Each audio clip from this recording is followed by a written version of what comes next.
evening. I'd like to call to order this special meeting of the Round Lake Area Board of Education, public hearing 2023 tax levy at 6:58 p.m. on December 18th, 2023. If I can get started with a roll call, please. Mr. De Vera? Here. Mrs. McGinley? Here. Mrs. Larson? Here. Mr. Francisco? Here. Miss Lee? Here. Thank you. And we are here to hear about the 2023 tax levy. Dr. Gibbons. Good evening, Board. This is the 2023 levy presentation, truth and taxation hearing. Just a reminder for the Board of Education as well as our community, the Board of Education approved our final 2024 final fiscal 24 budget on September 18th, 2023. Also, the Board of Education on November 27th approved a resolution estimating our tax levy for 2023 and approved a public hearing date of Monday, December 18th, 2023 at 6:55 p.m. this evening. We'd just like to take a moment to review how the tax levy process works, not only just here in Lake County, but also in other counties throughout the state of Illinois. Taxing districts approve their budget, and then they start their tax levy process, estimating what they will need in terms of revenue for the following year. While we are working on that as a local government body, our assessors are busy evaluating what our properties are within our community, and we come together at the point where we've approved our budget, we've approved our tax levy, and we submit that to the local assessor, who then makes final determination on our tax bills for the following year. As we look at the Consumer Price Index in a 10-year period review, we'd just like to bring to the attention of our community that when we look at the CPI, we're looking at that as non-seasonally adjusted items. Those would be items that would be exempt of food and any type of daily utility that you would use. Those other items that I've mentioned, specifically food, those are called seasonally adjusted, and they have their own CPI, Consumer Price Index rate that is followed by those organizations. According to the Illinois Property Tax Code, we must at least 20 days bring to the attention of our community what our tax rate would be for the following year, and we also must publish in a local publication a notice of the proposed increase. This evening's tax levy is at a 5.10%, which is why we are required to have this public hearing this evening. We, within our hearing, are required to publish that notice in a newspaper of local circulation. Our local circulation newspaper is the Lake County News Sun, and also due to the Minority Publications Notice Act, we are required to also publish our notice in a local newspaper that would meet the needs according to the Minority Publication Notice Act. It also states specifically within our communities other areas that are required to do that as well, meaning Waukegan, Park City, and then Round Lake Beach. Pro Football is a newspaper that has been identified to meet that need according to the Minority Act, and that is a publication that's available both online as well as Facebook, Twitter, and LinkedIn. The next slide that you will see is what the actual publication tear sheets are. Those are dated December 6th. That meets the 20-day timeline as according to the school code, and you'll also notice in both of those newspaper publications there's a solid black border as well as the location of those items. It is required that they are not in the legal notices. They are in any area other than that, and that's very different from areas that we post when we'd go to bid or other school district business. So when we look at the actual truth and taxation levy by fund that's been presented here, all of our funds are identified, And the education fund levy amount is $12,950,000. Operations fund $4,500,000. Transportation fund $5,000,000. Working cash fund $506,100. IMRF, which is Illinois Municipal Retirement Fund, $1,800,000. Social Security Fund, $1,800,000. Life Safety Fund, $315,269. Tort Fund, $1,658,352. Special Education Fund, $2,211,129. Leasing Fund, $525,445. And we are also required to levy for CEDAL, which is a Special Education District of Lake County. IMRF, Illinois Municipal Retirement Fund, $10,274, which brings our total 2023 levy to $31,276,569. The certificate of tax levy, as required by the Illinois State Board of Education, is identified here. It also states that we have 4 outstanding remaining general obligation bonds. Based on the levy that's being presented at $31,276,569, that is 5.1% increase from last year's levy of 2022, which was $29,757,428.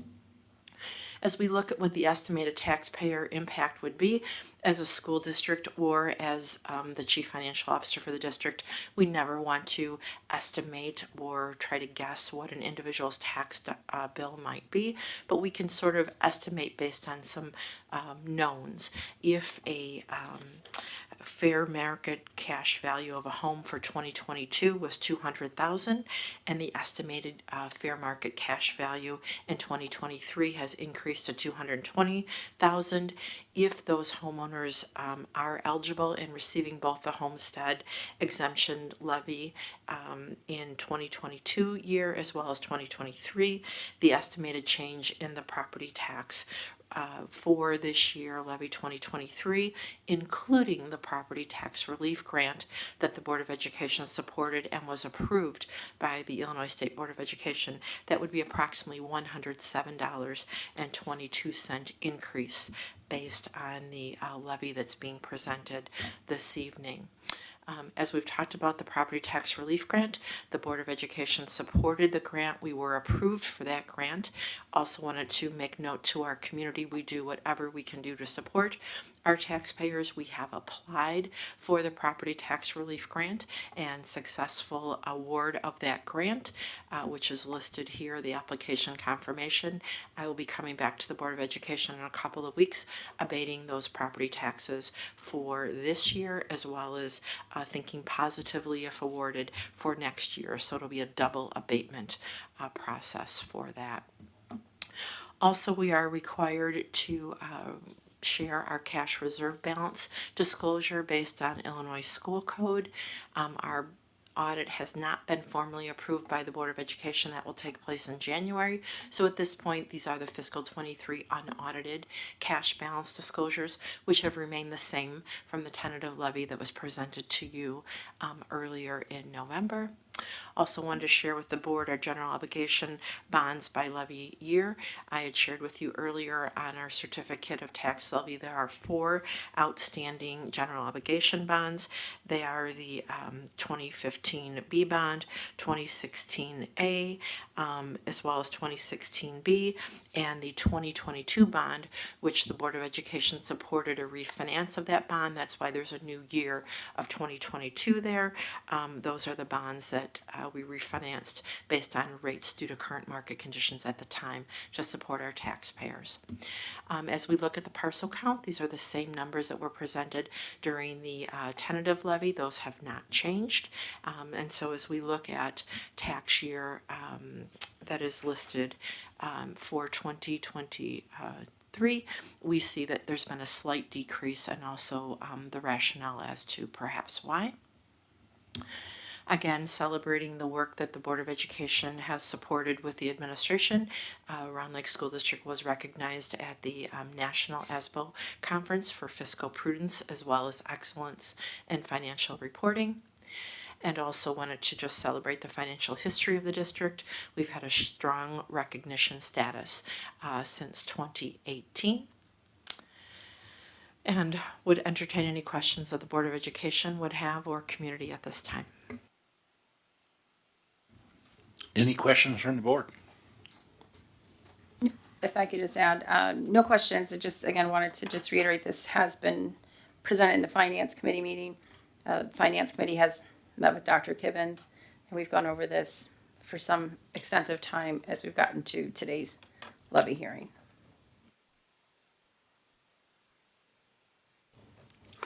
Thank you for that. And as always, members of the public may participate in public comment during all board meetings by attending in person or by submitting electronic public comment form. Please note that speakers are limited to a 3-minute time frame. Electronic public comments will be accepted up until noon on the day of the regularly scheduled meeting, and the public commenter will be contacted to confirm identity. Once confirmed, the electronic public comment will be provided to all board members in written form. And a link to the electronic public comment form can be found in the online packages. We did not have any electronic public comment this evening for the tax levy hearing. Do we have any public comment?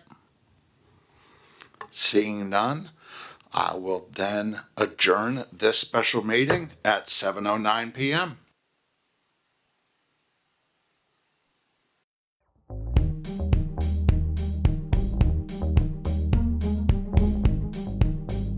Now, I'd like to call to order this regular meeting of the Round Lake Area School District Board of Education on December 18th, 2023 at 7:09 p.m. If I can get started first with a roll call, please. Ms. Lee? Here. Mr. Tavera? Here. Mrs. Larson? Here. Mr. Francisco? Here. Mrs. McGinley? Here. All right, we have an approved roll call, and first up is our Pledge of Allegiance. To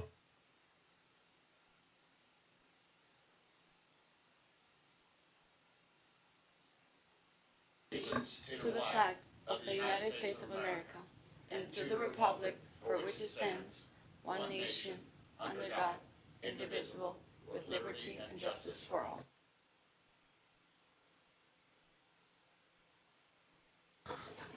All right, first up on our agenda is getting an approval of the agenda.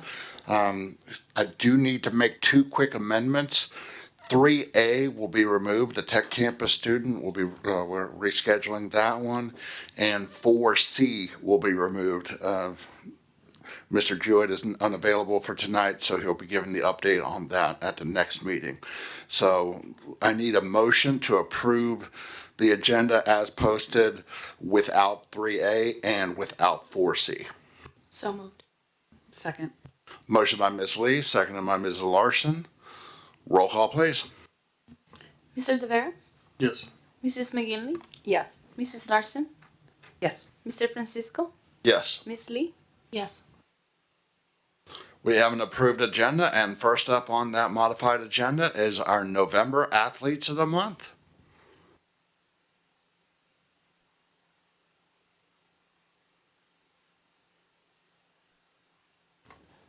Good evening, everybody.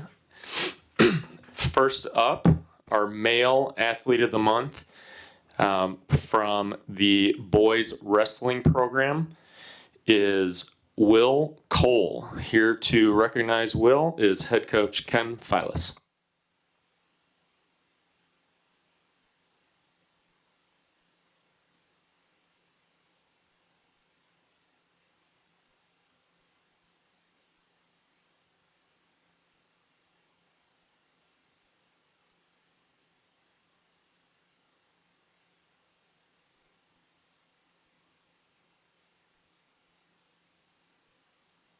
Gotta hold the button You up. gotta hold it in. Why you gotta hold it? Okay. All right. What can I say about this guy? Honestly, he's been on a tear since the start of the season. Currently, he's 18-1. He's erroneously ranked 5th in the state. 19.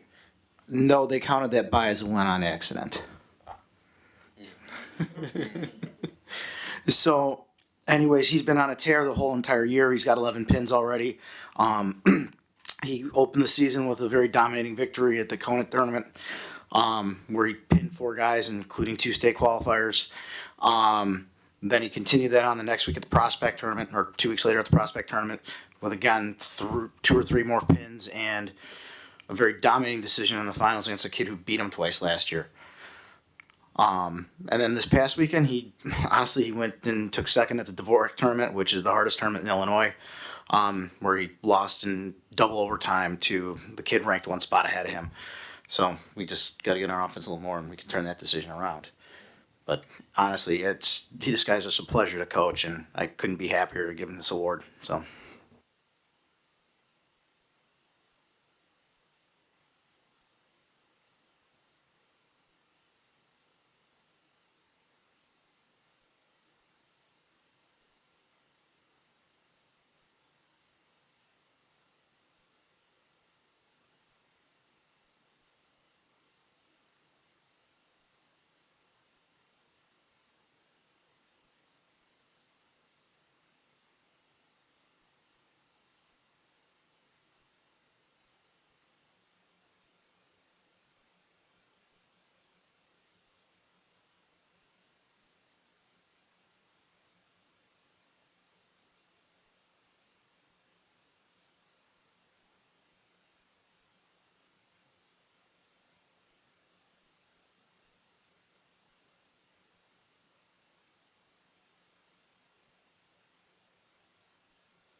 All right, now on to our female athlete of the month for November. Staying with the wrestling program, our female athlete of the month has had probably just as dominating a start to her season as William has. The November female athlete of the month is Riley Conkiao. Here to recognize Riley is assistant varsity wrestling coach who oversees our girls wrestlers, Coach Noah Schusteff.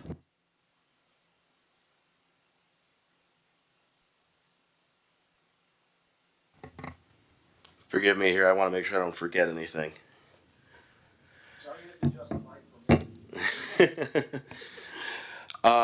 So there's a lot I could say about Riley, but to save everybody time, I do have just a few points. Every coach should be so lucky and privileged to have an athlete like Riley in their program. She's probably one of, if not the best leader we have in our wrestling room, boys or girl. I think her brother might argue with that, but there's a level of leadership by example that Riley brings to the table that many wrestlers aren't bringing to the table currently. So she's a very welcome leader in our program. Riley has placed first in every single tournament she's entered this year. So 4 tournaments in a row, including the 48-team Badger invite where we just got back from Madison, Wisconsin this past weekend. She has only 1 loss on the entire season, and that's to a girl who's ranked in the top 5 pound-for-pound female wrestlers in the state, who, by the way, Riley beat her last year. So we're looking forward to avenging that loss later in the season. Riley defeated 2 ranked opponents in consecutive tournaments, both in the championship matches. So it has not been an easy road, but it has been an extremely successful one. Up in Wisconsin, she also just beat 2 highly ranked Wisconsin female wrestlers. I don't think she realizes they were ranked that highly because she tore through them pretty easily. Let's see, what else? This stat is outdated, but I believe I can figure it out. Of her, I think 17 wins this season, 10 of them have come by fall. And one of the things that's so great about Riley is her dedication to the sport. One of the things that I admire in her is her ability to self-reflect on her own wrestling, identify the areas where she needs to improve, and then attack those with the same fervor that she attacks her opponents. Last year, one of the biggest things we realized was that Riley struggled against stronger opponents. So she dedicated herself to a strength program, and we're seeing the fruits of that labor this season as well. I couldn't be more proud of the athlete she is, except for how proud I am of the young lady she is. So I'm very excited that she won this award.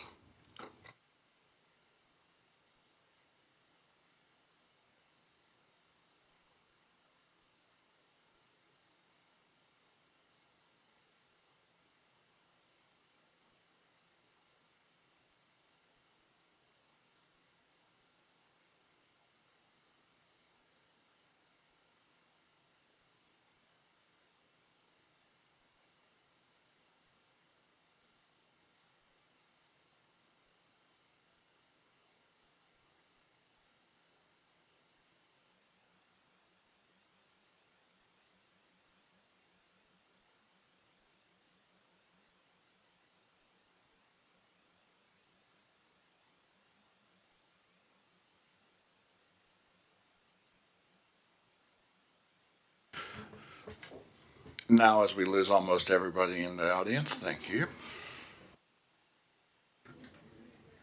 We will move on now to communications to the board, and first up on that is our return of kindergarten partner school configuration update.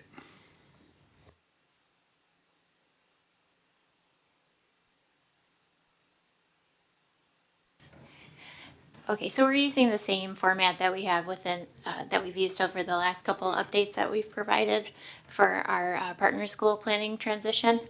So you've seen this slide before, just a recap of what the configurations will be.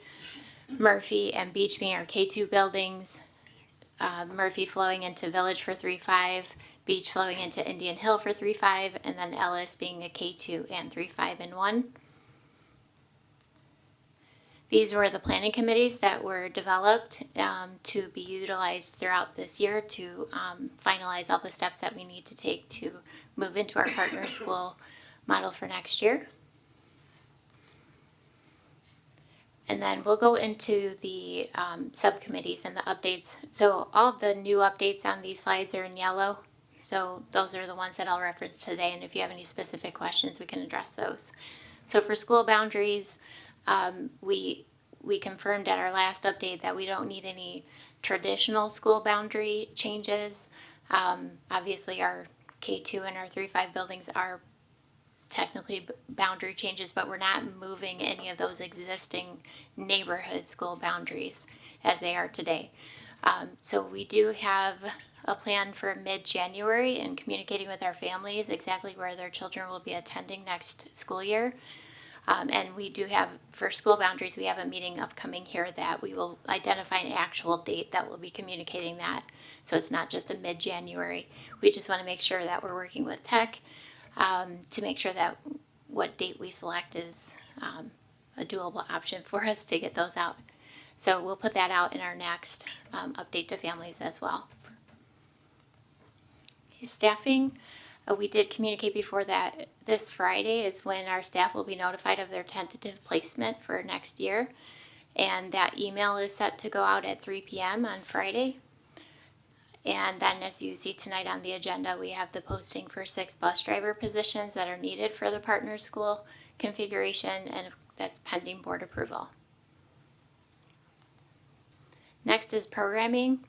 The team has been able to get through all of the scheduling at the 5 elementary schools that has been confirmed, and then work that they'll be focusing on in the coming month or two will be space allocation, so where each individual teacher will be in their building, intramurals and activities planning, and then the kindergarten assessment for those who will have kindergarten students in their building.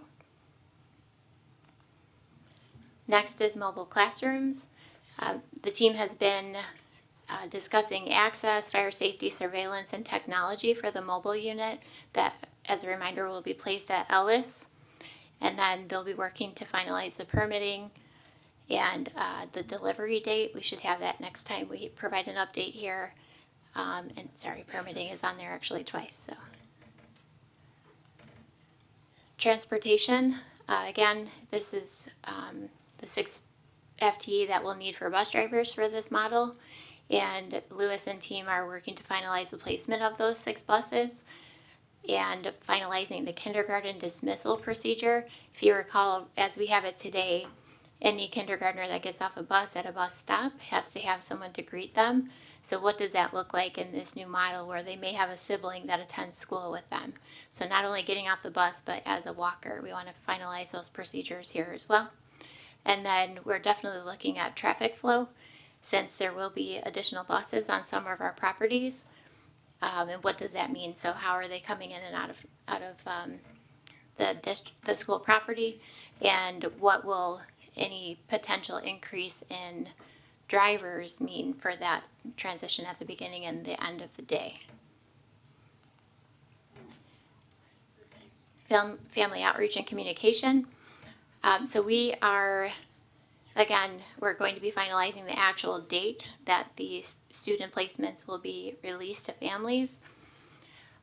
We put out a partner school inquiry form in November with our last communication to families so that if they had questions, they could submit through that form. From that, the FAQ is being developed. That should be finalized this week and placed on our website before the end of this week, and also included in our next communication to families. We're developing a schedule of events that we have already scheduled at our schools for the remainder of this year. We intend on having a booth set up at most, if not all of those events, K through 12, so that if parents have questions about the partner school configuration, they could ask those questions there, and we'll have information that we can be passing out to families at those events as well. Again, another communication coming to families this month, and we're also finalizing some marketing and informational materials, including little trinkets that we intend on passing out to students once their announcement is made for where they'll be attending next year. The partner school inquiry form, we have received 9 questions through that form so far. We'll continue to include that form on any of our communications going forward, and our intent is to provide a response to our families who are submitting questions there within 48 business hours, and using those questions to then update the FAQ that will be placed on our website. Most of them that have come through have dealt with transportation. So I think some of those who submitted questions thought that we were still utilizing the shuttle bus concept that we had initially talked about earlier last year through those parent sessions. So we need to do a better job of really communicating it's that direct route transportation and not the shuttle bus option going forward. Staff transitions is next. The team has finalized the professional development plan for Q3, and the schools are working along with Liz Dampin, who is the lead on this subcommittee, for climate culture team building events that will take place at the schools starting in January. So the new teams will know their assignments this Friday, and starting in January, they'll start to have time at their new buildings already. And we'll do that, I believe, for the rest of our professional development days that we have scheduled for the rest of this year to get to know their new colleagues. Materials and resources. An inventory list is being created for packing. So we have a lot of different types of classrooms, so all of that information is being compiled, and then they'll be working on the timeline for the packing and the move for each of those classrooms. Physical transitions. Update here, the furniture inventory has been complete at each of the buildings, and the team is ordering any packaging materials that may be needed for the actual move. Student registration. We don't see a lot of changes needed for the actual process this year so far, but Dr. Abgar has been working to develop a training that will take place in January, so those schools that will now have kindergarten students, there is a different process for their registration, so those staff members at those buildings will be trained for kindergarten registration. And we do intend on including a question regarding parents' intent for how their child will get to and from school. So if am I going to be a parent drop-off pickup? Am I riding the bus, or am I walking? Just so we have some sort of idea as for like traffic flow and all that when we're doing that work in that subcommittee, what to expect. We understand that some of this may change by the start of school, but just generally speaking, this will give us a little data to be able to work with. And those are all our subcommittee updates. Any questions? I just a quick question. I know I think it was mentioned at the community engagement, but just the push to parents. This is obviously a big change for this community who's been in neighborhood schools at least, well, since inception, really. But the communication to parents using social media, actual physical mail, backpack letters home. How's that timeline really more specifically for parents? Because I know, only because most recently in the community, I know there's still some parents who really aren't sure how this is working. So before break, we'll have one more communication out to families. That will include a link to our FAQ. So that will go our normal route, all electronic, but this is the first one that we will be doing an actual mailing for. So maybe everybody gets so swamped with emails and they may not just be looking there. So we'll put it through backpacks at the elementary level, and we'll also do the mail home. So it's another avenue that we're trying to get to going forward, especially with the student placements, confirming what school they'll be attending next year. That definitely will also be a direct mail to the home. Okay. And is there any opportunities we see where we could have tables at events where we have direct contact to parents? Is there, I don't know, coming for a basketball game, who have, a lot of our parents have kids in multiple buildings. They have younger and high school kids. Right, on the communication slide, we have that listed too. So we intend on having a list of events for the remainder of this year, starting for second semester, and then having a schedule of individuals who can man these booths. We already have like the pop-up banners that have been designed to kind of call out why we're there, and will be available at events from K through 12. So even here at the high school, we'll have some events where we're present to be able to answer questions. Great, thank you. Any additional questions, comments? Hearing none, thank you very much. And next up, we will now move to the fall 2023 athletic update, and Mr. Karolzak.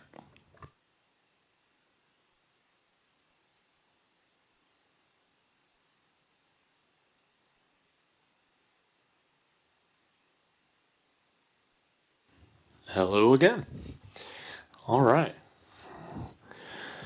So we'll start off just talking a little bit about outreach and partnerships. You may have seen that the fall quarterly edition of the athletics newsletter came out over the weekend, and we're moving forward. That's going to be aligned with these quarterly reports to the Board of Ed. Thank you to Communications Department for their help with translating it. Social media analytics, you can see our follower status, annual increase, decrease from November of last year to November of this year. They're all up. Janet Walsh in the athletic office does a phenomenal job managing our social media presence. I want to make sure I give Janet credit. We're averaging 41 posts a month for the fall season this year. So I think we're doing a really good job celebrating our athletes' successes, notifying members of the community of upcoming events or changes, and just sharing our brand and emphasizing our core values in the athletic department. Quick facilities branding update in terms of turf usage in the stadium. As you are probably aware, the Turf Genius software was in need of repair this fall. We're happy to report that it was repaired in November. Despite not having that monthly feedback from the Turf Genius software, we continued with the practices of rotating usage. The wellness department, athletics, marching band, obviously Dwayne Noe and grounds does a phenomenal job with upkeep of the turf. So the strategies that we put in place last year to maximize the health and extend the life of the turf, we continued using this fall. So Next steps there, continue to monitor for high use spots and adjust both the use and maintenance accordingly. Another thing that we do every year is we follow the Field Turf, who's the vendor of the turf itself, has a best practices handbook for maintenance. We follow the recommendations in there. We meet with a rep from Field Turf every summer. He evaluates all of the turf, makes recommendations if anything needs to be, a seam re-glued or more of the rubber pellets added or anything like that. So doing everything we can in our power to make sure we're maximizing the life of the turf. Along those same lines, just want to make sure that we're also aware that we do need to be examining? I don't think that's a word. Either too much coffee or not enough, not sure which. Examining the timeline for resurfacing of the track. Industry standard for best results, prolonging life of the type of track that we have is every 5 to 7 years. We are entering into, I believe, year 5. So that is something that I wanted to make sure was on everybody's radar. It is in very good health right now, our track is. One quick question on that. Apologize for interrupting, but that 5 to 7 years of resurfacing, is it strictly based on a years or is it based on usage? Because in our situation, we opened it in the fall of 19, so it was kind of used, but track didn't get on it in 19. There wasn't anything in 20, so. No, that's a perfectly fair point. The short answer is I don't know, but I can find out. My guess is it's a little bit of both. The weather in Illinois isn't super helpful either. But the company that installed it is literally right across the street now. I could follow up with them tomorrow. Thank you.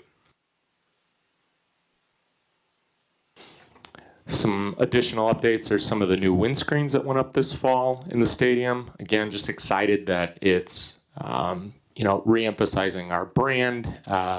We do not host athletic events in the stadium without getting compliments from visitors, people who are new to our community, the opposing team. So we just want to continue to do everything in our power to continue to upgrade our brand and the curb appeal of our facilities. So something we're excited about.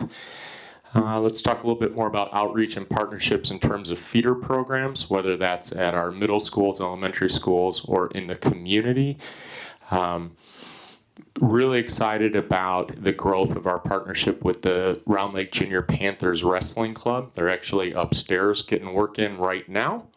And a lot of the not only the kids and families who are a part of that, but also the coaches had an existing relationship with the high school as members of the Round Lake Spartans football and cheer feeder program. So we also started a intramural baseball club at McGee and Round Lake Middle this year. They rode over to the high school on the softball bus and practice on the baseball field this fall.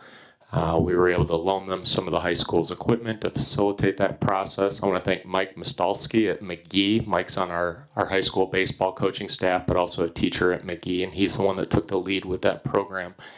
So, and it's been successful. So we're excited to see that continue to grow. All fall McGee and Round Lake Middle athletic contests were held here at the high school. So was basketball.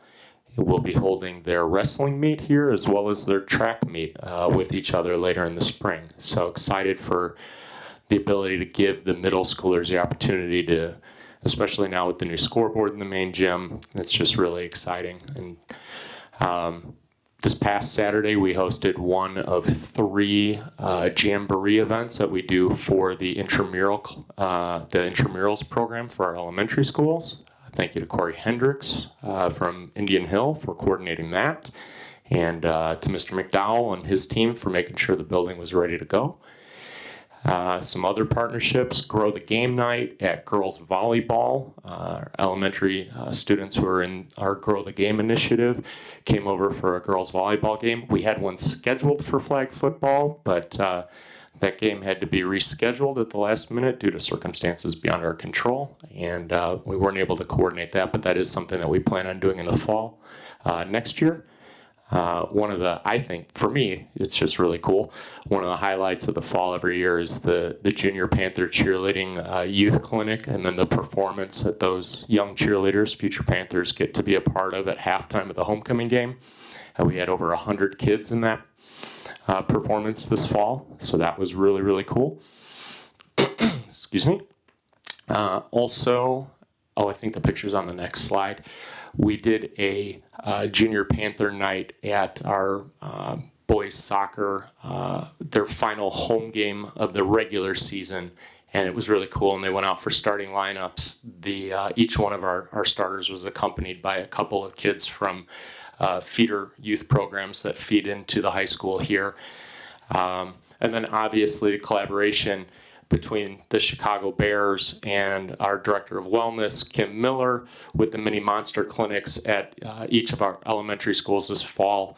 And members of our high school athletic teams were counselors at those clinics. They led the drills, and when we could, we tried to coordinate it so graduates of Ellis went to Ellis, graduates of Village went to Village. So that was really neat, not only for the elementary school kids, but for our student athletes as well. And next steps here, we are working towards making sure that we have Junior Panther nights at all of our home fall sporting events.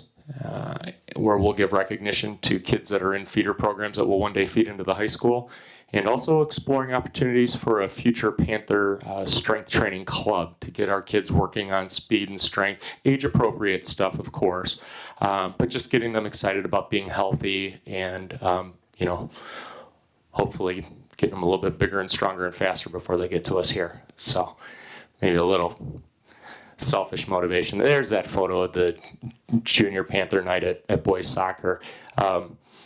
Just a quick aside, Miguel Uriostagui was recognized as our NLCC sportsmanship winner at this game, and when he went out to get his medal, his two little Junior Panther kids went with him and posed for the photo, which I got a real kick out of. Another event in the fall that we're really proud of and really happy how it went, the home football game prior to September 11th was Stars and Stripes night was the theme for the student section, but it was our first responders night. We recognized and thanked first responders here in Round Lake. We had over 40 police officers, firefighters, and paramedics on our sideline pregame. And the SROs and paramedics who worked the game were our honorary team captains. You can see them out there for the coin toss with our players and our head coach. And something that we intend to continue to do, along with looking for other opportunities to strengthen relationships with community stakeholders. And along those same lines, exploring opportunities to strengthen relationships with and offer recognition for alumni. So those are some of the talks that we're having in my office. And then obviously one of the big partnerships that we have really benefited from, I've already mentioned it, but our partnership with the Chicago Bears, starting with the girls flag football introductory clinic we hosted here last March, up to today, where we've now had 6 mini monster clinics, one at each of our elementary schools, one here at the high school over the summer. We were the Chicago Bears Hispanic Heritage Game of the Week during our homecoming. Actually, I guess 7 mini monster clinics, because they set one up during the game too. There's a photo of it right there in the north end zone. Mr. Roberto Garza coming out, being honorary captain for both of those games.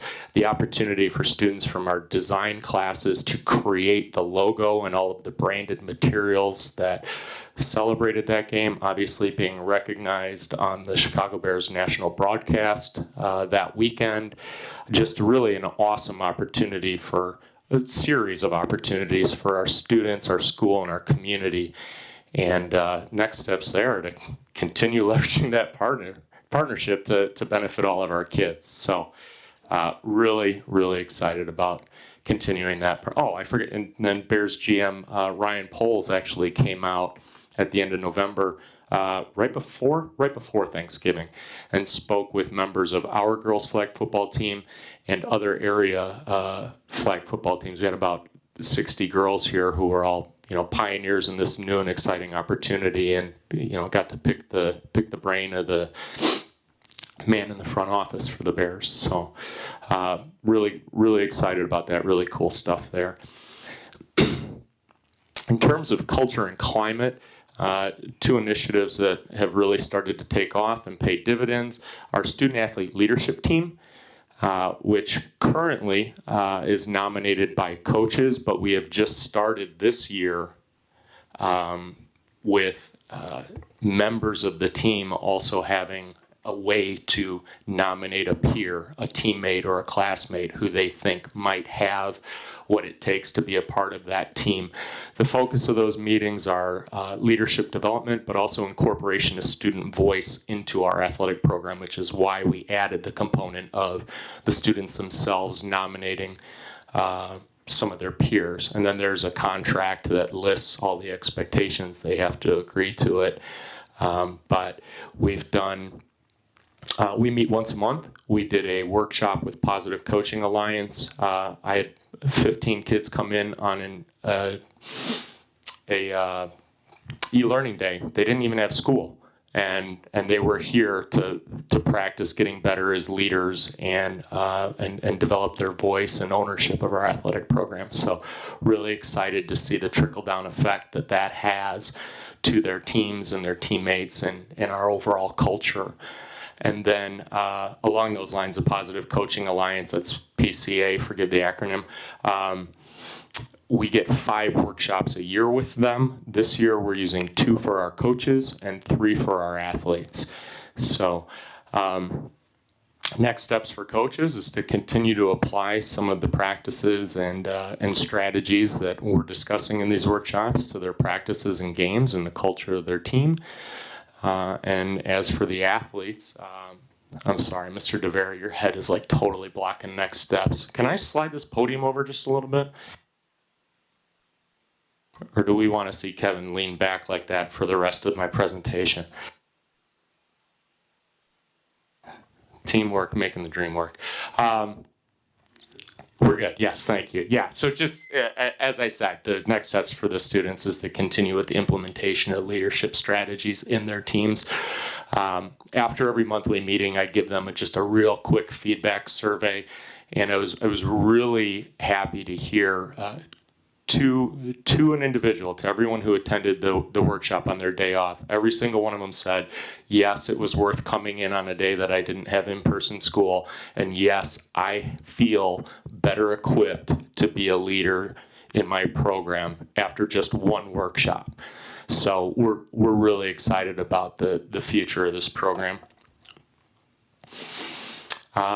This isn't new.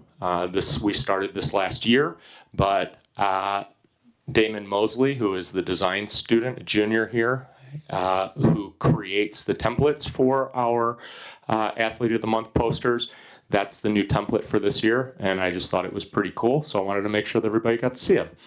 And the Panther Pride Initiative, again, we are in year 2 of that, and very excited about it because, one, it's recognizing core values, and it's student driven, it's student voice. The students themselves are nominating and choosing their teammates who they recognize for living the core values of our Panther Pride acronym. So again, using the platform of high school athletics for character education and helping them become the best version of themselves. So just wanted to give a shout out there to Damon for the Athlete of the Month posters, and also, I guess it is a little new with Panther Pride. We did get new shirts this year, so they look like that, but they're navy and maize. So this is kind of cool. I've had representatives from more than one school in our conference reach out to me and express interest in copying both of these initiatives, doing something like this at their place. So I think that speaks volumes about the positive impact that these programs are having. Next steps, we want to continue to leverage student-athlete leadership team for increased student voice in both of these initiatives, and continue to increase student voice in the Panther Pride program. In terms of coach development, you may or may not be aware, but all of my in-season coaches have a standing weekly meeting with me, and sometimes we're talking about logistics, sometimes we're talking about philosophy, sometimes it's an opportunity for them to vent to me their frustrations. It's a stressful job being a head coach, and probably a teacher or some other job that's their real job, and then being a person with the rest of their life outside of this place on top of it. So we have those meetings. There is a professional development component to those meetings, but primarily it's so that I can be a servant leader to them. It helps me keep a finger on the pulse of the programs that are in season. So that is not required if they're out of season. My door is open to my coaches, but if they're in season, they're expected to meet with me once a week. We are in the works planning to offer coaching clinics for middle school coaches of all of our fall sports at some point this year, or more likely this summer. A couple of our programs have already done this, and as word has spread of how successful it was, now more coaches are eager to follow suit. We have now this is a little unusual for Block 3, because usually those are one-offs in our professional development setup, but in order to be available to all of our coaches, not just our in-building coaches, we run this during Block 3, but we do a coaching best practices professional development workshop during our district PD days each month. And as you may be aware, one of our athletic trainers, Larry Sire, got certified as an American Heart Association basic life-saving techniques instructor, and so he has been offering CPR and AED certification during Block 3 of our once-a-month professional development days. And so through that, we're going above and beyond meeting the IHSA requirements. We could just watch a video that the American Heart Association puts out, but we'd rather have as many people in building as possible capable of saving a life if they need to. So that's what we're doing. So since August, Larry's trained on average about 8 or 9 people a month, and very grateful to him for doing that. So as I mentioned in the last slide about Positive Coaching Alliance, we do have 2 additional workshops with the PCA coming up for our coaches, and that monthly peer-led professional development in Block 3. That's the part of that is really exciting, is we have people in our building, in our district, who are experts in their field, who are really, really good at some of the things that they do. And so a lot of times it's actually one of our coaches leading the best practices in a particular area for their peers. So, all right, let's do some team updates. And then I actually am going to go to my phone here real quick, because Coach Kolajay graciously sent me some season highlights, but I didn't get them in time to get them uploaded to the board packet. I have to apologize. Those first 2 bullet points are not accurate. We had a winning season, but not an undefeated season, although the only 2 losses came against teams that were comprised of transition age students, 18 to 22, not high school age students. And we don't have any transition age students on our team. So when they were competing against other high school age students, they were undefeated. We fell 4 pins short of winning the invite this year. But still, second place, not bad. As always, the Bowling with Staff event was a huge success. They were very excited, the students, to get their senior banners. Just a few additional highlights. Seniors Mia Smith and Alexa Garcia both scored over 100 points for the first time in their 4-year bowling career. When they started as freshmen, they were bowling in the 50 to 60 range. We had 2 sophomores this year who increased their average by 30 points from last year.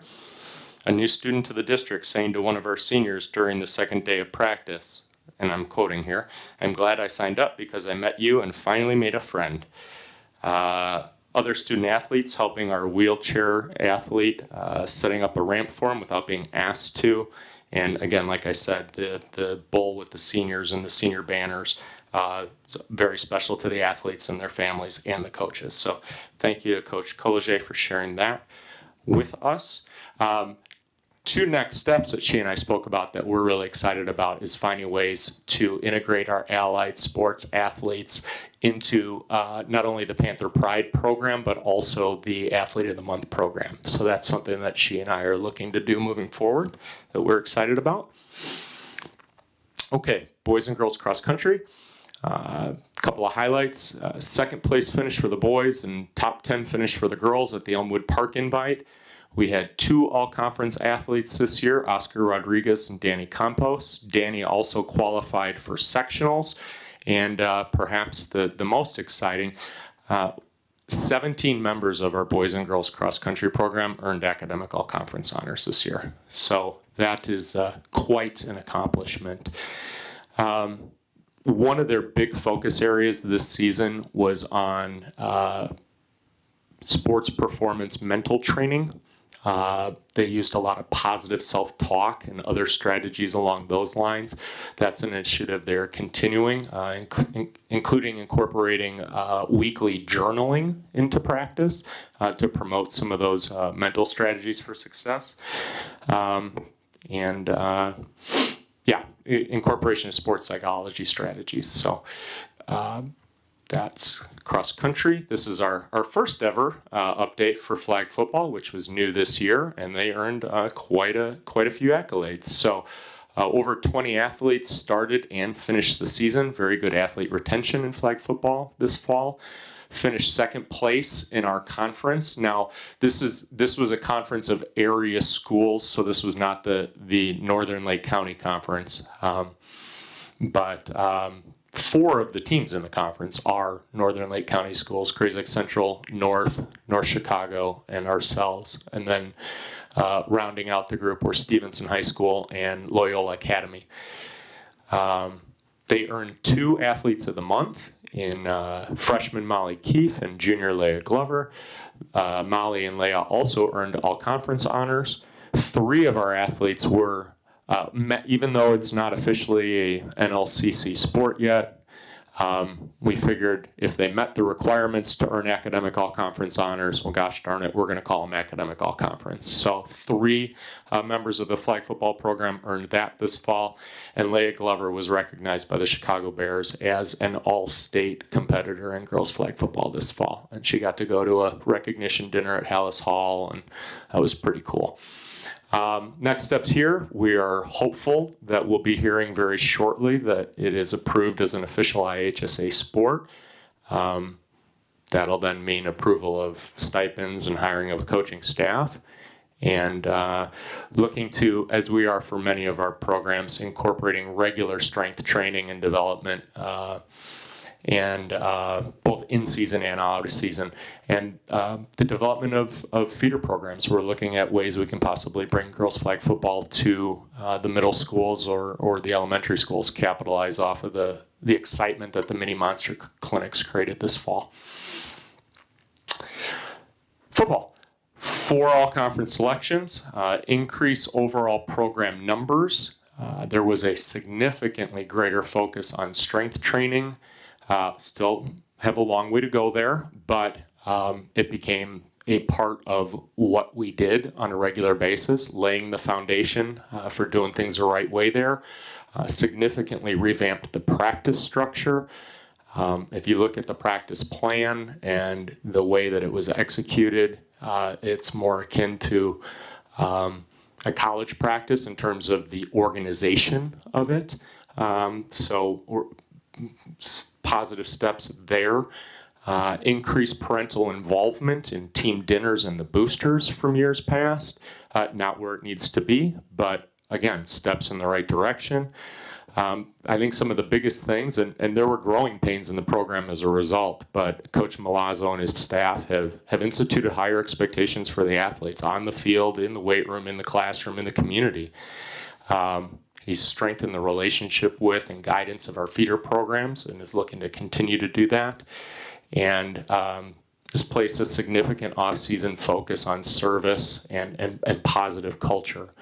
So in terms of next steps, continue to increase overall participation in the program, increase attendance. Attendance at practice this year was 72%. Obviously, a sport like football where you need 22 people on the field at once, that's got to be higher. Some of the action steps they're planning on taking there, having themed lifts in the off season and other organized team activities. Boys soccer, they had an okay year.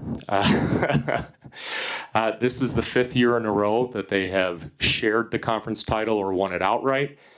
7 of our players earned all-conference accolades. We had 1 academic all-conference athlete.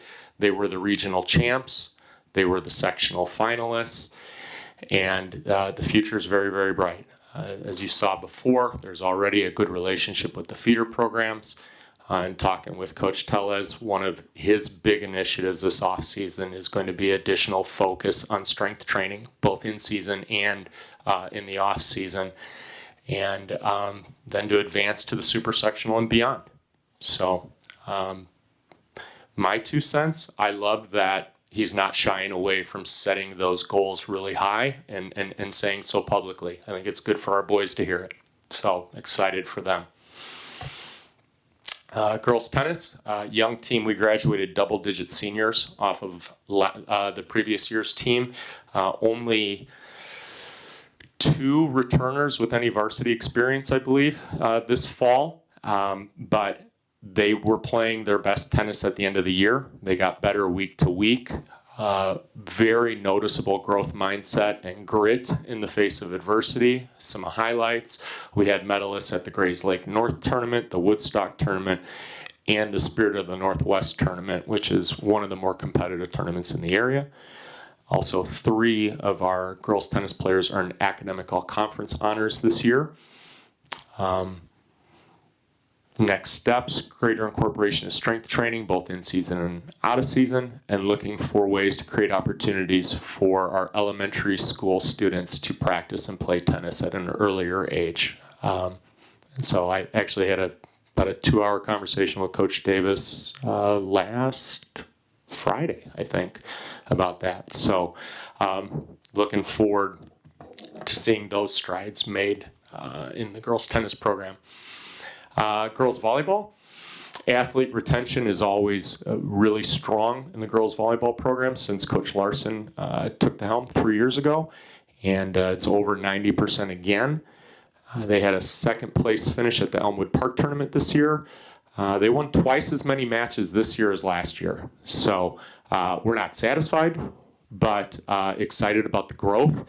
And that's essentially with the essentially an identical roster to last year. It's not like we had a bunch of club volleyball kids transfer in this year. We do a good job developing our players' skills. Coach Larson's practices are very, very well organized. There's a high level of effort and competitiveness in practice, and that translates onto the floor on match day. In terms of service leadership, we hosted a volley for the Cure event, and they raised, I believe, $700 some and change for the Susan G. Komen Foundation. And I've already had conversations with Coach Larson and her staff about how to expand that event in the future. That's going to become part of what they do on a yearly basis. And the plan is for the athletes to do more of the heavy lifting with organizing and executing that event. So we're excited to be using volleyball as a platform to teach those values to our kids and give them those opportunities to lead in our community. We had 2 athletes earn all-conference honors and 4 athletes earn academic all-conference honors. And like a lot of our programs, one of the goals that Coach has identified is something she plans to focus on is greater implementation of our strength training program. There was focus on it this year, but she's been talking about ways to increase the vital role that it plays in the development of our athletes. A couple of quick celebrations, and then I'll take any questions that you have. So we've got our senior nights, obviously, and they're all done a little bit differently, but some of the things that we really like is the flowers for the parents or the escort when I remember to bring them out. I'm notorious for leaving them on the table in my office, and then we get them to the kids the next day or later that night. It's a little bit better about it this fall.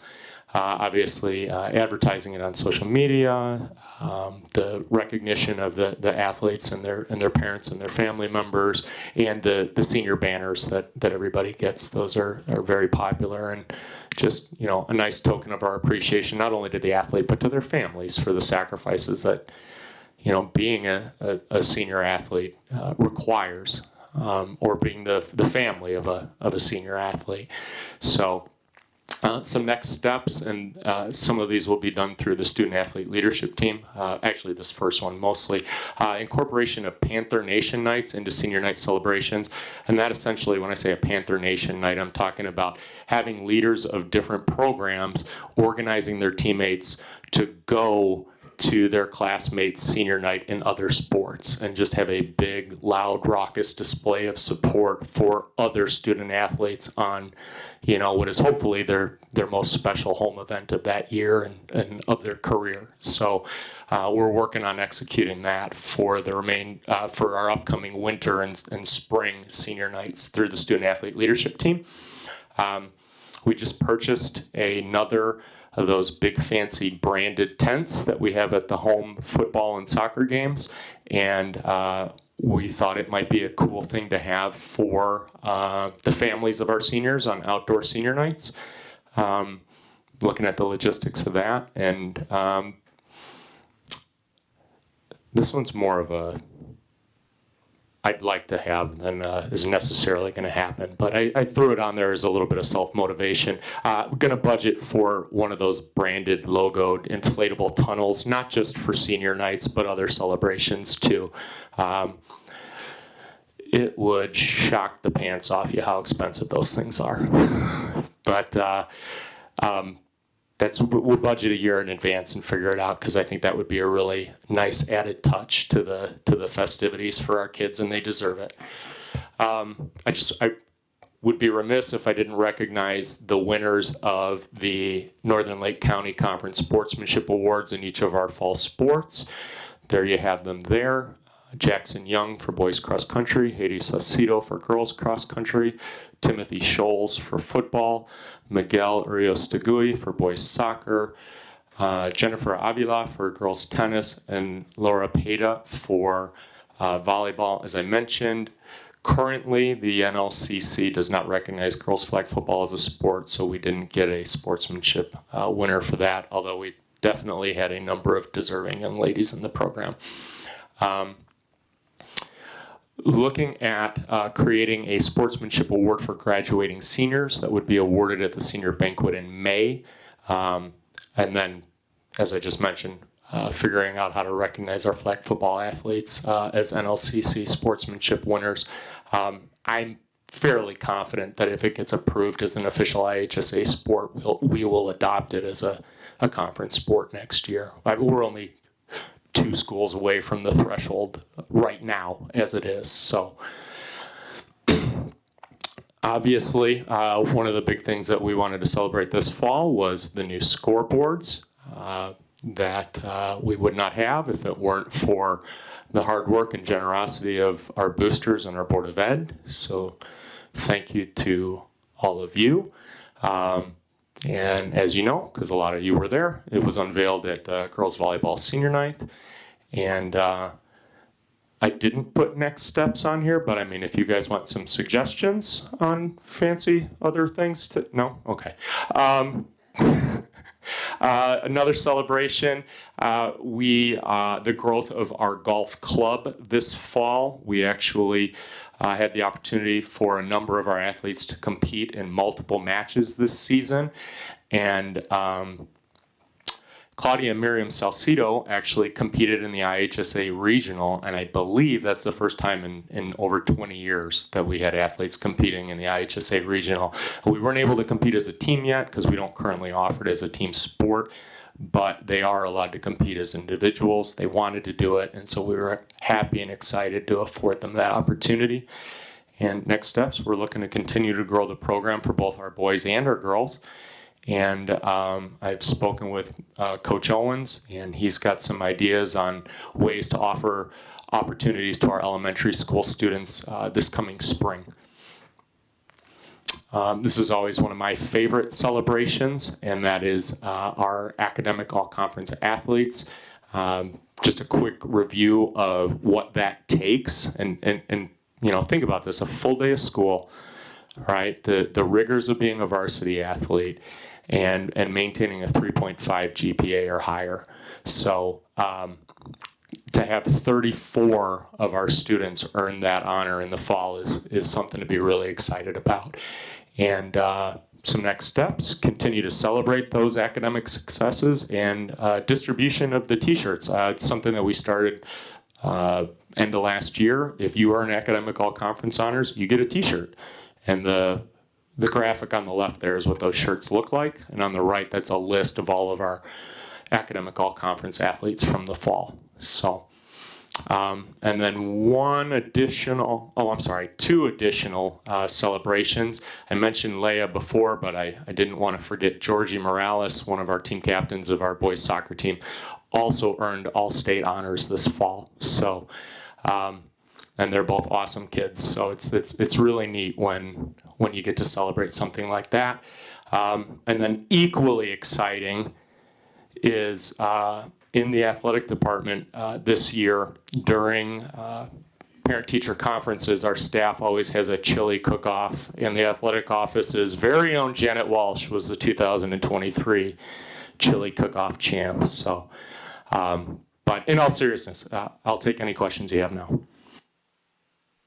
Can I just, I'm sure the board has questions, but I just want to thank you for the level of detail that you have. I think I've been here 11 years, and we put this beautiful facility out there, but you actually have reimagined kind of what our community can experience on site.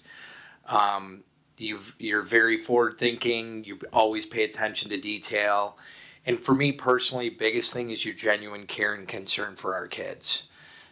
It's very clear that it matters to you, and it's just about taking pride in your job. So I am just grateful you're in our community supporting our kids.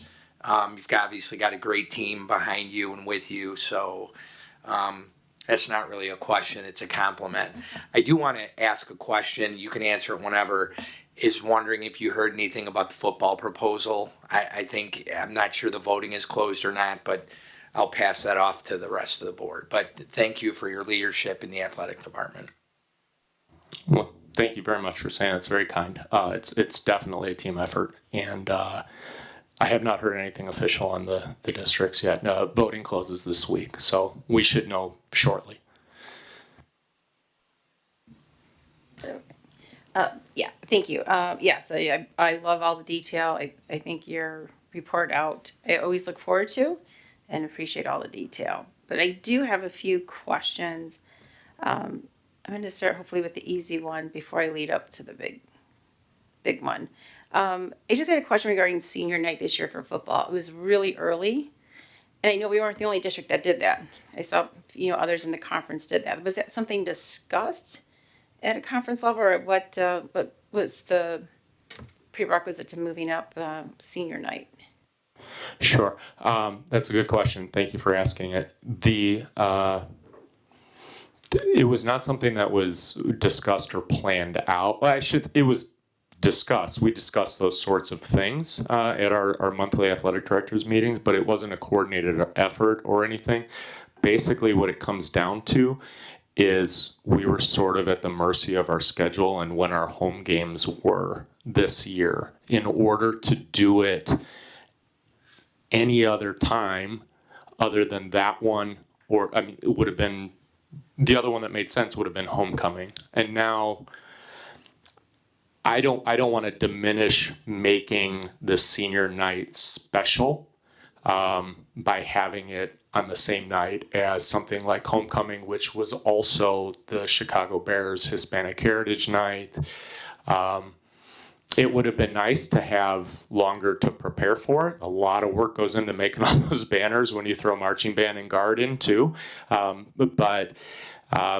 When we looked at our schedule and we looked at how we could maximize making that evening as special for the kids and their families as possible, that week 2 home opener was the best night to do it.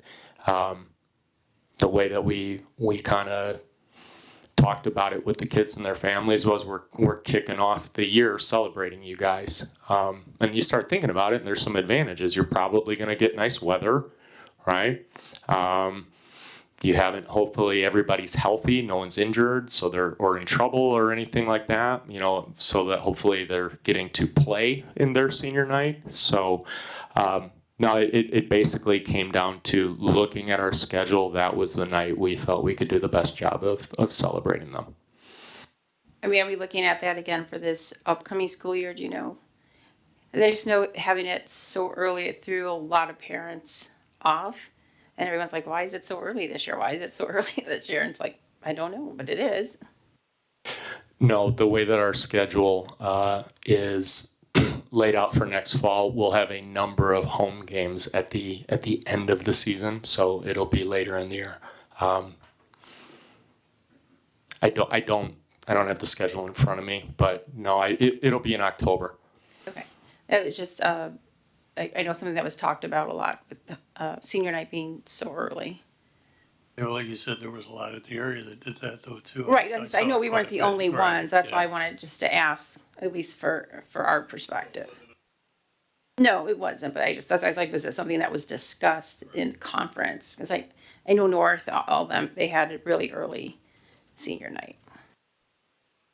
It is something that I think has gained in popularity in the last couple of years for some of the benefits that I listed. For us, it was looking at our schedule. And another thing is the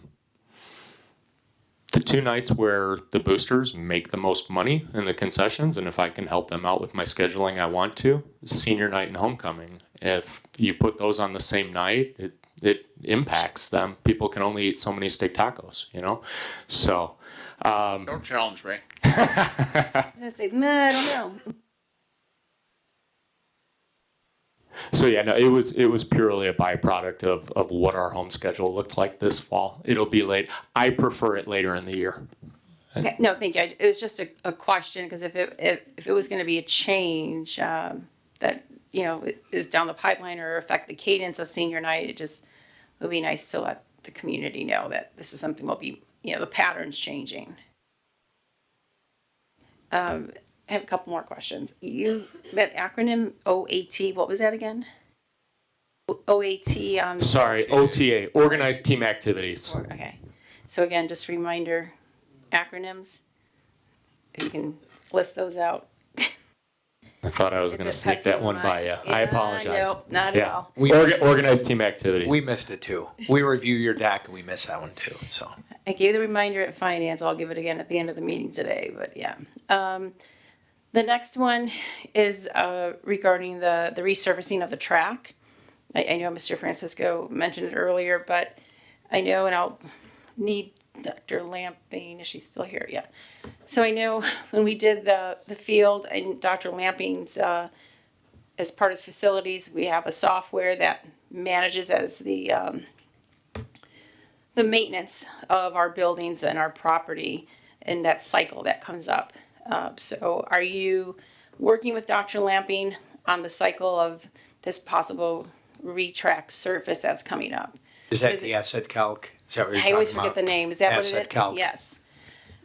Because that should be coming from Dr. Lamping that comes to finance facilities. So we know and start prepping of cost and that cadence for this resurfacing. I just think, Mary, you can comment on the asset calc, but I think we just need you to keep monitoring it and let us know. I was here you are all here when the last track was in. We will budget for it to make sure that we're just not going backward on that. I mean, I remember what our old track was like. It was not good. Right, so that's why I want to make sure, this is why we got asset calc, is for these types of maintenance. We can, we can certainly put it, make sure it gets in there. We can walk across the street and ask about the years, that we didn't use it and whether it's years actually physically on it versus it in existence. Right. We can do that as well. And then we can bring to the board, the request for what actually has to be resurfaced, et cetera. So we'll make sure it's in there. Okay, because I just want to make sure that there's a collaboration happening here in regards to that track, because I don't want to see any surprises when that cost comes, because those are the questions I'm going to ask in advance. Same thing needs to happen with the tennis, resurfacing, the tennis court resurfacing. Nets, those things, they probably can handle in their basic budget that they have. But the type of resurfacing, that's gonna be a much bigger cost. That should course. come through the asset co. Okay, you might want to stay, Dr. Lamping, sorry. Next is going on to the heat map technology. So I know that mentioned it was needed repair in November. So it kind of ties in with the asset calc.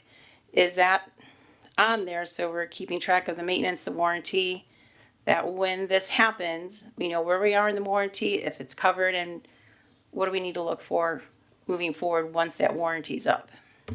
I'm gonna have to defer to Dr. Lamping on that. Yeah, just so the board knows, Ethan and Andy, I think you all know this. The asset calc, I don't think they've even seen it. So that is really more for Mary, that we have to the communication should be going from us to them. But I think Heather, Mary, you guys have information on the warranty, correct? Yes, and the asset calc really, for the Field Genius, that really wouldn't fall so much under the asset calc. That's a software program. That so much doesn't fall under asset calc. And I know that the Andy and Ethan, they've been managing the field turf oversight of that. We did get some information about the actual warranty. It's a 5-year warranty. I don't have my computer in front of me, but do you have your stuff? Yes, so this is the 5th year of our 5-year warranty. So Mary's going to be checking in with them to see if there's an extension available, and if so, what the cost will be for that. So that's For the software, yes, so you keep the heat map technology, the correct? a warranty for if any issues arise in the future. For the heat map technology, is that correct? Okay, Because the field was longer, right? correct, 10, yeah, that's right. right. Yeah, I received the warranties for the field. We do have to, if we're gonna continue with this, we'll have to renew and continue with the warranties. I'm sure we're gonna have to renew the software with it. I understand they had a issue with the actual program. We can work with our service rep in the Chicago area to, and they have local vendors that will work with, that work with the actual Field Genius. Even though the companies that created it is out of England, they actually have local installers that work with it. So we can work with them directly. And I pass that off to Kurt, so. Okay, because I know if I was informed correctly, this was down for quite a bit before, the rep from England, took his cruise over to get this fixed. Yeah, How that's long was true. it down? Andy, do you want to comment on it? I think Andy started calling, probably July, August, somewhere in there. It was a little earlier. I've started the process in May, just going through their help line, on their website. Initial communication with the company, they were trying to troubleshoot the software remotely to try to get it back up and running. That was unsuccessful. Came back and asked us to check to see if there was a power outage. That was the issue that they were showing, that we lost power out in the stadium. We didn't, but we checked anyway, and everything was fine on our end. The power to the system was working, everything was okay. So then worked with that rep, and the gentleman I communicated with was unfortunately in England, so some of those communications were a little delayed. He arranged to get someone on site. That person came from Georgia and came out and ended up replacing the two sensors that are on the light poles. They were out and unrepairable, and that happened early November. So kind of a lot of back and forth, basically all summer long, trying to get it back up and running. Is he from Georgia or from England? I thought he came from the UK. The sales rep or contact that I had, customer service maybe is a better way of putting it, was based out of England. So when I spoke to him, that was the communication that way. He arranged for someone connected with Field Genius that was based out of Georgia to come up here and make the repair. They didn't come from England to make the repair. It was someone Okay. came up from Georgia. Okay. And Andy, correct, they don't make trips up here just for one school. They're gonna wait till they maximize the service, so they're repairing multiple. Is that correct? Yeah, that's how this process went. The gentleman that came out from Georgia, it was just kind of like his swing through the Midwest. On his schedule, he fit us in, and he came up and just happened to be early November. So it went down, was that July you said, and we had it May? The first I noticed that it wasn't functioning was May. Okay. So was it working in April, or we noticed in May, or was it possibly down prior to that? My understanding is that it was working. So we get an auto-generated report from them every month at the beginning of the month. What kind of got us a little suspicious on our end is the report was blank. There wasn't any data or any information in it. So that comes on the first of the month. So then that's what generated my reaching out to the company. Like, hey, our report's blank. Can you help us out? Okay, so we'll say May, and we didn't get it fixed till November. Yeah, that's correct. Okay. So is there something in our warranty that says what our time frame might be for service? I don't know, I'll get more information about that. What I did do when I reached out to the original rep that, sold us the Jonathan. And I that sold remember. us the turf. He's elevated in the company now. He connected me with the new rep. The new rep, immediately got us the information, that we needed. He will keep us in the, I think if we reach out to our rep in the future, they can make the contacts easier for us. I don't think, I think unfortunately we didn't connect, sooner in the process. I think we can work with our local rep, from Chicago, and they will facilitate our repairs if we need them faster. I don't think we have to go directly to Field Genius. I think we can work with Field Turf, who will help us in the process in the future. So they will be the conduit and can be the conduit in the future should we need it. Because I don't think we got charged for it, is my understanding. So clearly, they knew it was under warranty. When I asked the question, they said, we have local rep, repair individuals that can help us with these things. We just need to get connected. So I think we have this fixed for the future should we need it. Okay, so Andy, you have a process and procedure now for this? Or whoever at the high The school? three of us can work this out. I think we will very shortly, yes. Yeah, I would love to see that. I'm sure that'll come back, right? Mary, you can get it, work with Andy, get it back to the board. Yes, we can work I through it. look forward to looking at that. Yes, yes, we can do that. All right. I think that's all my questions for now. I'll jump in with a couple here real fast and primarily for Ethan. Thank you in the deck. Definitely appreciated seeing the numbers on the academic all conference. So thank you for that. One thing I would ask, if we can try and track it and keep it in there, would be if we could see that as awarded year over year. So if we keep track of them, like for prior years, are we trending up, down, sideways, etc.? And then the same thing with the total number of athletes per program. And then normally in this deck, we kind of see the number of athletes for each sport and then how that trend was for prior years.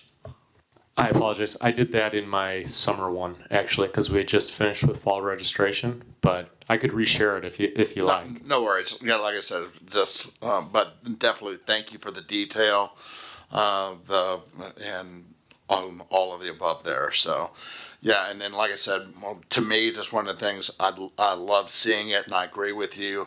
Focusing on the academic all conference would just be amazing, especially if we could. And I know we don't have a lot when it comes to the letters and letter jackets, and we don't have those kids wearing them that much. But even trying to go with creating an academic all conference patch for your letter jacket, just like if you win a conference championship in a sport.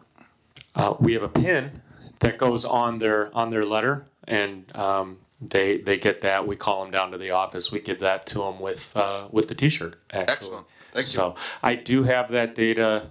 Well, I have it by season since I've been here, but and we will continue to track it each season as long as I get to stay here. Thank you for that. And Ethan, you may want to just, instead of just a suggestion, in addition to the raw number, maybe you want it as a percentage of the total, because if it's just raw numbers, that's not going to tell you the story. You know what I mean? Especially No, I as we agree. continue Yeah. adding, especially as you're continuing to add new sports, just like we added the flag football this year. There's volleyball. Golf, right, exactly. And then if golf comes along and becomes an official sport down the road, et cetera, we added boys volleyball back in the spring.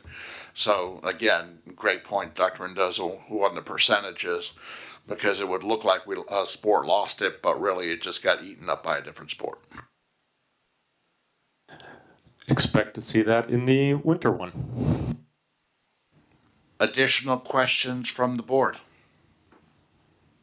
Great Just real job, quick- Ethan. Just real quick, yeah, no, I'd agree with everything Don said earlier. In addition, though, with the heat map thing, is that just represent a moment in time, like a week, a month, a day type of stuff? Because I'm looking at the pictures, and is that just a reflection of that day's activity or that month's activity, et cetera?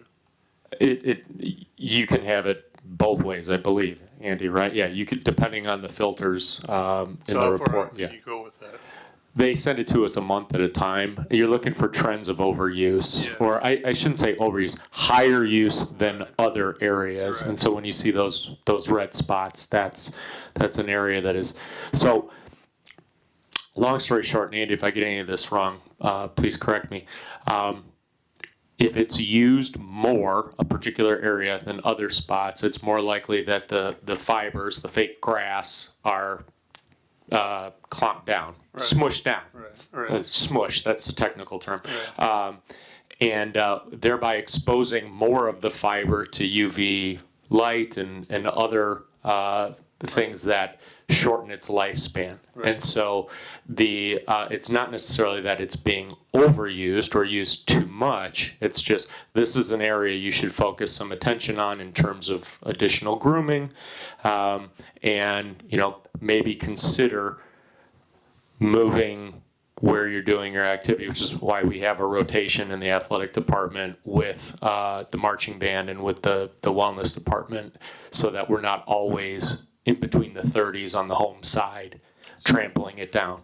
So a monthly snapshot could take into account the past 3 months or whatever, or is it just strictly that month? Or you're talking about where the wear exists right now?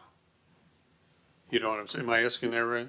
Because what I'm looking at is a longevity report, basically, other than your meetings or your talkings to the field turf folks to come out and look at it. Do they come out and look at it? Number one, you say, okay, do you guys walk the grounds with them, to know where to brush, things like that? You know what I'm saying? I don't want to get to a point where we're just looking monthly at like, okay, last month this was the spot, so we're rotating, which is great. But I don't want to get 5 years down the road or 6 years or 7 years And it looks like the end zone at, other places that I've seen where it's, been, you've been keeping up with it a month, but over time, that area is getting worn down. No, I think I understand what you're asking, and no, it's not like we only think about it or look at it when we get that monthly report. Andy, do you maybe want to come up and just talk about what like the weekly routine looks like real quick? But then before I give it over to Andy, the other part of your question, I forgot the other part of your Field question. trip. Oh, yes, yeah. He comes out every summer. He walks the whole field with us. Perfect. Yes. Yeah, so we get the monthly report, but the regular, in season routine that we follow, Dwayne Noah, our grounds guy here at the high school, he's grooming the field every 7 to 10 days. We try to always groom it before a varsity home athletic event. So you think of football season and things, like this season we had a stretch of home games in a row. We're doing it every Friday before the game. So on average, it's 7 to 10 days.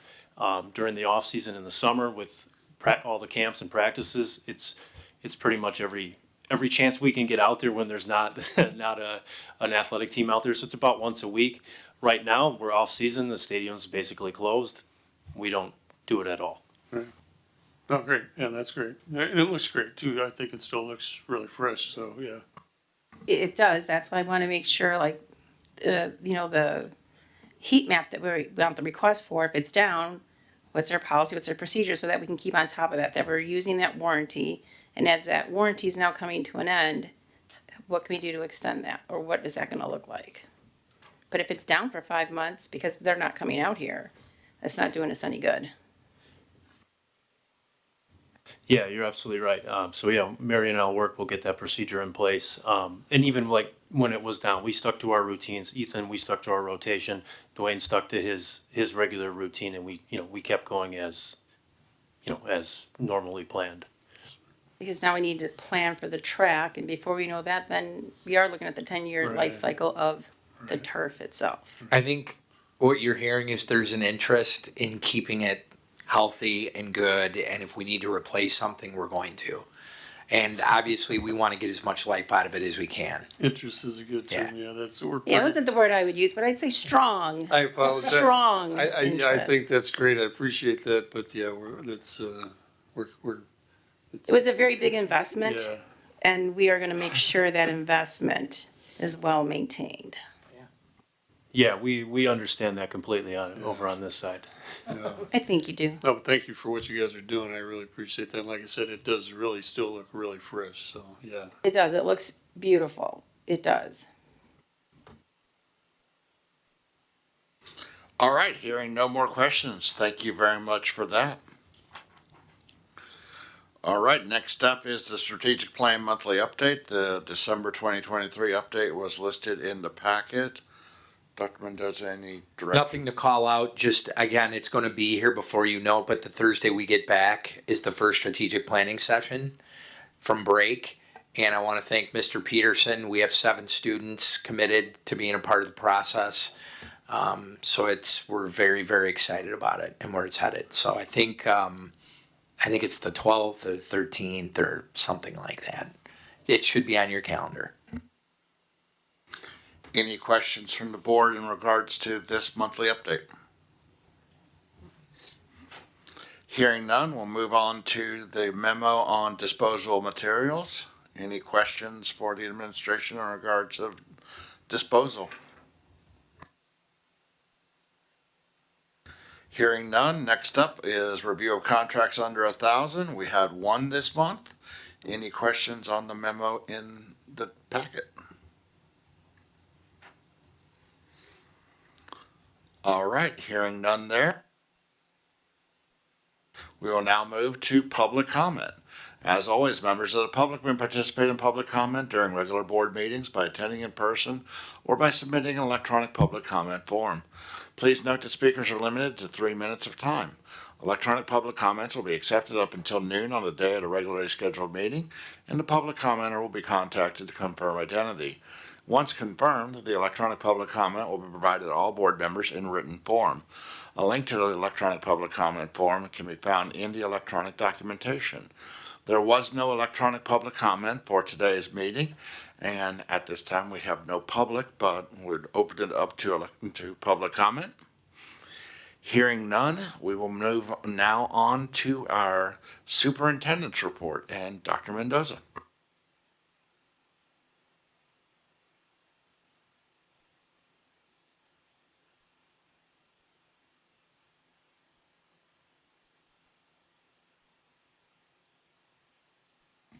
I'd like to extend my sincere appreciation to each of our staff, students, and families who are connected to the fine arts as they work so hard, especially during the holiday season, to spread joy across this community.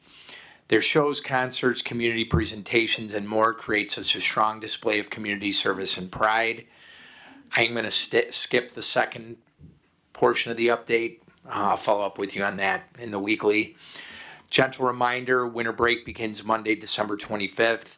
Classes will resume on Monday, January 8th. All schools will be closed to the public over break. However, the Welcome Center will remain operational and open to provide on-site assistance for the community when necessary. That concludes the superintendent's report. Thank you, Dr. Mendoza. Any questions for Dr. Mendoza? Hearing none, we will now transition to Finance Committee update. Thank you. Yes, Finance Committee met earlier today. Actually, a pretty short agenda for Finance this month. As you heard earlier in our meeting prior to the board is the final 2023 tax levy. Dr. Kibbens has shared all the details in Finance, and then, of course, the hearing that we had. We reviewed budget assumptions again, as there is an addition with an additional line for 6 bus drivers. That is later on the agenda. I'll go in greater detail then. But short order is those 6 bus drivers that we are needed with the transition to partner schools and the direct bus route that we will be using. Obviously, 6 additional bus drivers are needed, and that is on later, and I'll go into the detail and the recommendation from Finance. As we know, as highlighted in the athletic report, we have a new scoreboard, and the high school has asked about a new high school sound system in the gym.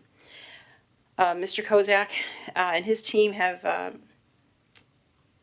want to say proposals in regards to that sound system.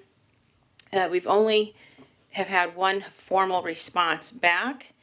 And the base price, as we talked about, a base sound system of about $80,000. But as we vetted and with Finance and facilities, what are we really looking for if we're making that type of investment, where we're talking about integration into our theater, the video wall, and the lobby page system. That additional integration into those systems that we have in our facilities is another 72 to 88,000, giving us an all-in of anywhere from 152 to 168,000. However, as I mentioned, that's only one proposal that has come back. There is hope that we'll get another proposal back in January, and it'll give us something to review. But right now, we just have the one. So no recommendations, nothing other than share them what we received back. That is still a discussion item at the Finance facilities. Transportation bus lease is that time again where we'll be going out to bid for buses. If you recall I'm sure you recall COVID, but with COVID, we've extended some of our lease with the buses, and we'll be going out for bid shortly. The other agenda items, such as Life Touch, again, those 6 bus drivers and some other of the items, I'll go into greater detail as they come up on the agenda shortly. Anything to add, Mr. DeVera? Nope. Thank you for that. Any additional questions from the board to the Finance update? Hearing none, let's move on to some approvals. All right, need a motion to approve the December 4th, 2023 regular board meeting minutes. So moved. Second. Motion by Mr. DeVera, seconded by Ms. Larson. Roll call, please. Mr. Dever, Yes. Mrs. McGinley, Yes. Mrs. Larson, Yes. Mr. Francisco, Yes. Miss Lee, Yes. Motion carries. All right, I need a motion to approve the consent agenda for the accounts payable report for $1,073,816.03. The previous motions report for $1,191,963.71. The November 2023 Treasurers Report, the November 2023 P-Card Report, and the December 18th, 2023 Employment Report. So moved. Second. Motion by Mr. Tavera, seconded by Ms. Lee. Roll call, please. Mr. Tavera, Yes. Mrs. McGinley, Yes. Mrs. Larson, Yes. Mr. Francisco, Yes. Miss Lee, Yes. Motion carries.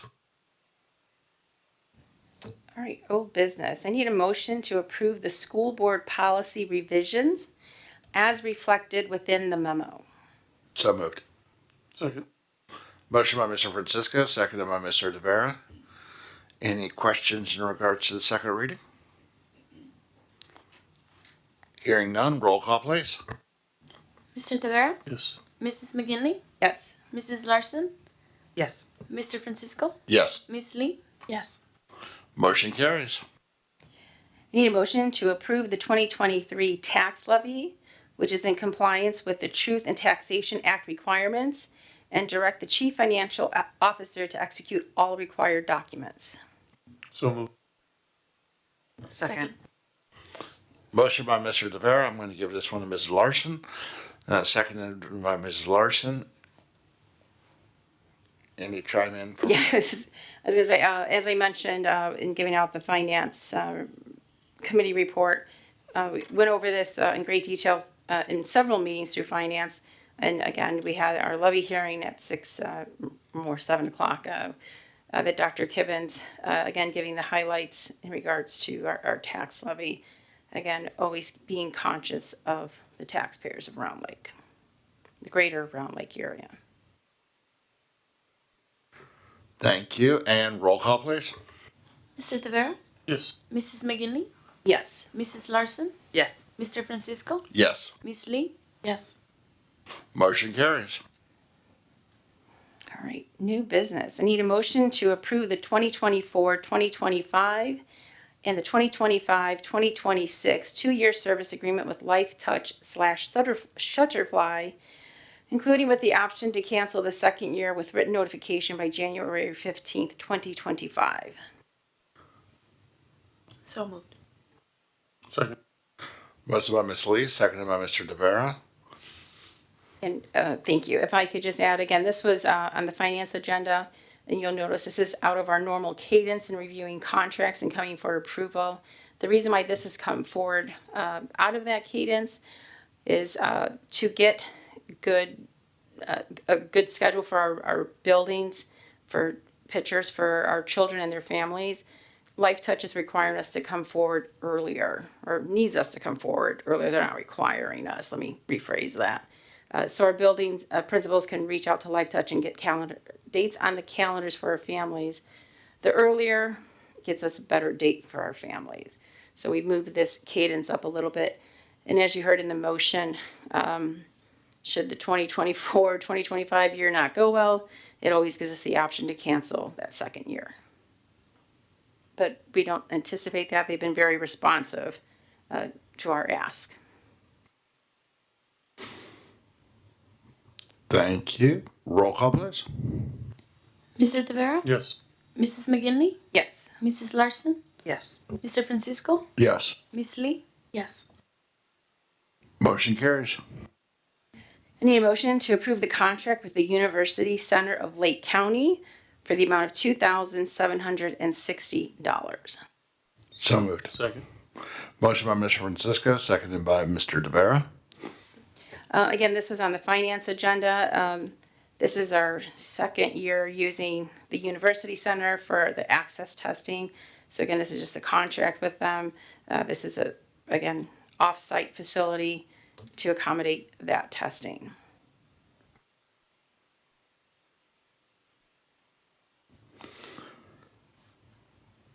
Thank you. And roll call, please. Mr. Tavera, Yes. Mrs. McGinley, Yes. Mrs. Larson, Yes. Mr. Francisco, Yes. Miss Lee, Yes. Motion carries. Need a motion to approve the contract with, hold on, this is American Institute for Research in the amount of $154,408. So moved. Second. Motion by Mr. Tavera, seconded by Ms. Lee. All right, again, this was also on the finance agenda. Again, this is completely grant funded. This is in relation to the 4 schools identified with designations. This is a requirement for us to do through ISB. Again, fully funded, it is a 4-year funding cycle. The thing that really we asked for administration as we talk about our schools with designation, as we're looking at our strategic plan and other data most recently shared with schools that are we're looking at that data, is to bring this back to the board so that we can be as educated on those schools that are with this designation. So we can, as the administration keeps reporting out, giving us this data with our strategic plan, that we are aware. Just one other thing, if you remember at the last meeting, we talked about instead of one long like data presentation, we would break them up at multiple times in the year. So that would give us an opportune time just to update you on when the needs assessments are done. We'll create an executive summary, make it part of one of those presentations. Is this a group that is familiar with education? Yes. I mean, Kurt, go ahead, but yes. I mean, it's. Yeah, so this vendor wasn't our choice. They actually do this process throughout the state of Illinois. They are the sole provider for ISB to do this thing. So yes, and we've actually worked with AIR previously through Ill Empower money going back to 2018 and I believe 2019.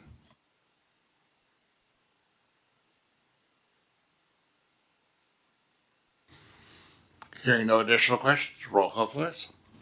Mr. Tavera, Yes. Mrs. McGinley, Yes. Mrs. Larson, Yes. Mr. Francisco, Yes. Miss Lee, Yes. Motion carries. Need a motion to approve the addition of 6.0 FTE school bus drivers to support the new partner school model for the 2024-2025 school year. So moved. Second.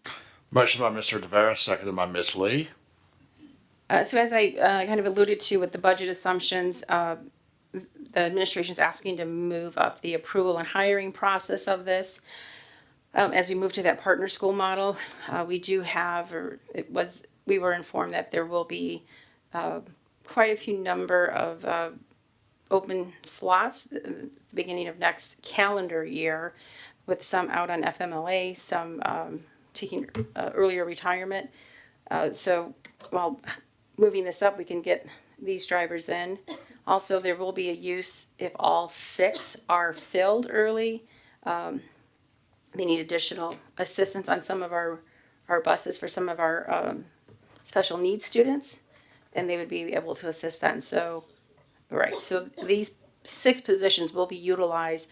So as those positions are filled, those salaries are prorated in the new budget assumptions. Thank you, and hearing no additional questions, roll call please. Mr. Tavera, Yes. Mrs. McGinley, Yes. Mrs. Larson, Yes. Mr. Francisco, Yes. Miss Lee, Yes. Motion carried. All right, that brings us to positive occurrences. So Cheer had their first competition this past Sunday, so it was nice to see the football players and a fan bus to go support them. The Winter Spectacular was phenomenal. And we had a great turnout from the community as well. It was spectacular. It really was. It wasn't just a clever name. I'll second the Winter Spectacular. It was indeed spectacular. The students did a great job. And it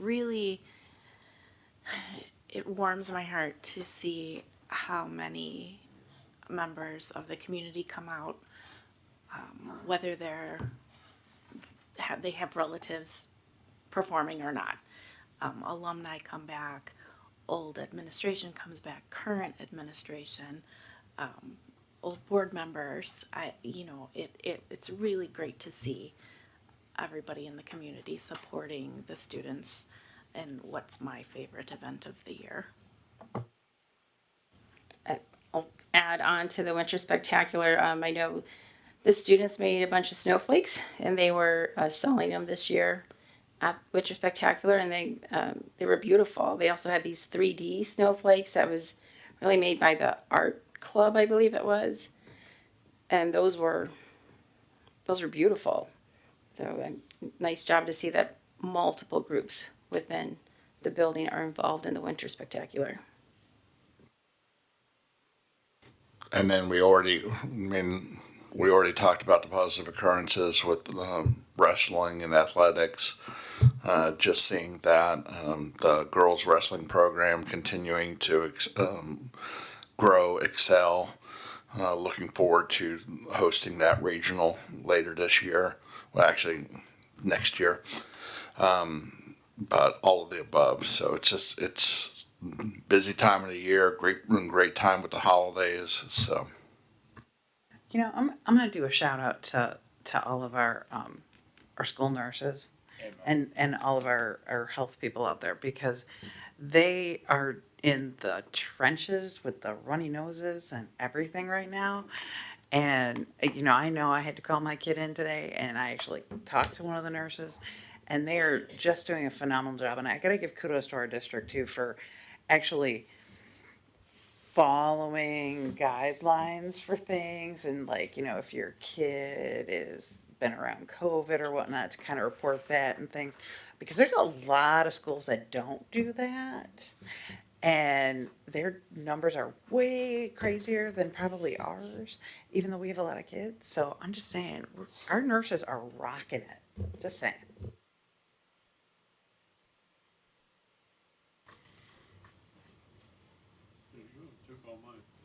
Okay.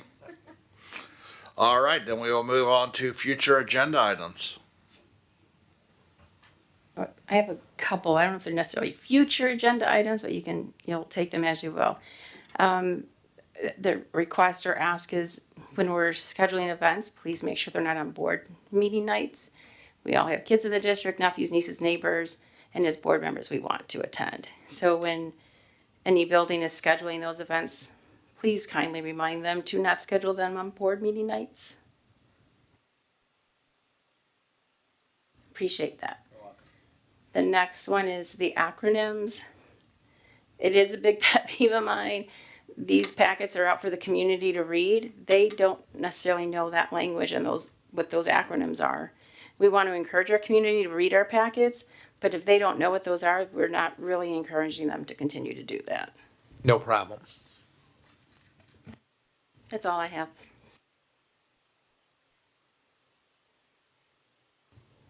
All right, hearing nothing else there. Then I would ask for a motion to convene in closed session as permitted by statute 5 ILCS 120/2 for the purpose of discussing the following. 1, employment matters, 5 ILCS 120/2C1. 2, collective negotiating matters, 5 ILCS 120/2C2. Real estate matters, 5 ILCS 120/2C5, and closed meeting minutes, 5 ILCS 120/2C21. So, Second. Motion by Mr. Tavares, seconded by Ms. Larson. Roll call, please. Mr. Tavera? yes. Mrs. McGinley? Yes. Mrs. Larson? Yes. Mr. Francisco? Yes. Ms. Lee? Yes. All right, motion carries. That means we will reconvene in closed session here in a little bit. Thank you very much. We will be coming back out of closed, though. We do have an approval in open. So for those online, we will be coming back here after the completion of closed session. Thank you very much, and we'll see you soon.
minutes.